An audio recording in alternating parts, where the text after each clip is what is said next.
premier émoi culturel, ça serait probablement quand j'étais en secondaire 3.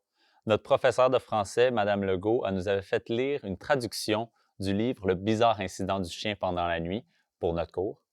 Et c'est un roman qui raconte l'histoire d'un adolescent autiste et toutes les difficultés qu'il a à surmonter. Je me suis tout de suite senti accroché à cette histoire-là, avec le protagoniste qui était attachant, puis la thématique abordée qui était quand même assez intéressante, il faut le dire, là. Et plus tard, dans l'année scolaire, on a fait une sortie de classe au théâtre Jean Duceppe pour regarder la pièce du bizarre incident du chien pendant la nuit. Et le simple fait de voir les personnages qu'on avait lus en classe se mettre en action devant nos yeux, là, c'était magique. Les comédiens arrivaient à nous mettre dans la tête d'une personne autiste, à vivre leurs sentiments, à comprendre leur réalité de tous les jours. Après avoir regardé cette représentation-là, j'ai pu vu l'autisme de la même manière. C'est-à-dire que je ne le connaissais pas vraiment non plus.